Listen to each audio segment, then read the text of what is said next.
আসসালামু আলাইকুম এভরিওয়ান।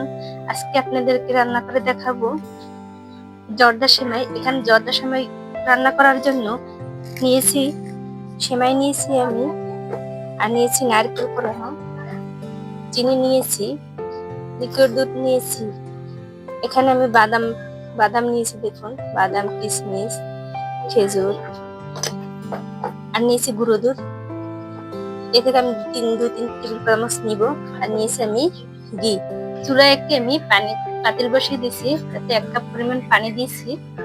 এটা আমি চিনিটা প্রথম একটু আমি গলিয়ে নেব।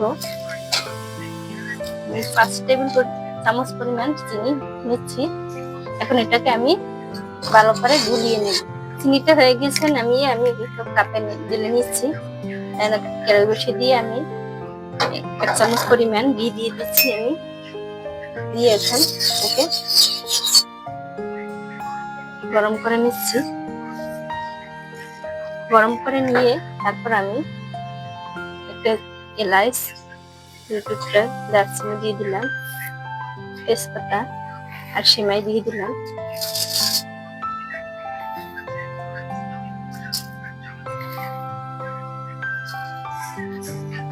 সেমাইগুলো দিয়ে আমি একটু আলতো করে হালকা ভেজে নেব। হালকা ভেজে নেওয়ার পর আমি বাদামগুলো দিয়ে দেব।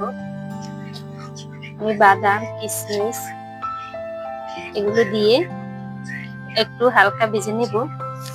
এরকম হালকা একটু ভেজে নেব।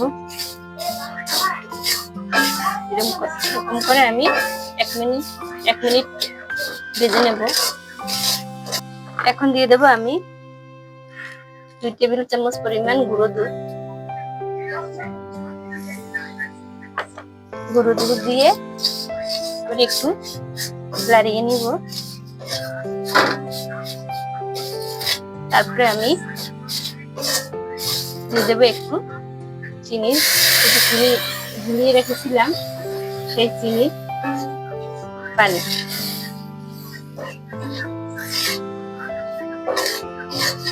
চিনির পানিটা দিয়ে এভাবে আমি একটু লাড়িয়ে নিলাম। এখন আমি একটু 1 চিমটি পরিমাণ লবণ দিয়ে দেব। আর দিয়ে দেব নারকেল। নারকেলটা দিয়ে আমি এখন কিছুক্ষণ এভাবে লাড়িয়ে নেব। দেখুন এভাবে লাড়িয়ে নিয়ে তারপর যখন শুকিয়ে আসবে তখন একটু পরিমাণ লিকুইড দুধ দিয়ে দিব। অল্প একটু পরিমাণ বুঝে দিতে হবে যাতে এটা নরম না হয়ে যায়। সেভাবে যদি লাগে একটু দেওয়া যাবে। এভাবে আমি এখন 1-2 মিনিট অল্প আছে রান্না করব।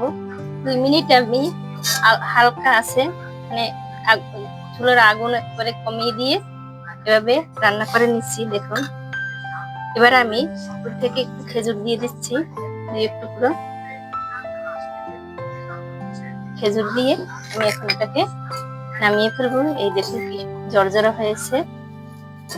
এরকম রান্নার ভিডিও দেখার জন্য আমার চ্যানেলটা সাবস্ক্রাইব করবেন এবং আমার পাশে থাকবেন। ধন্যবাদ।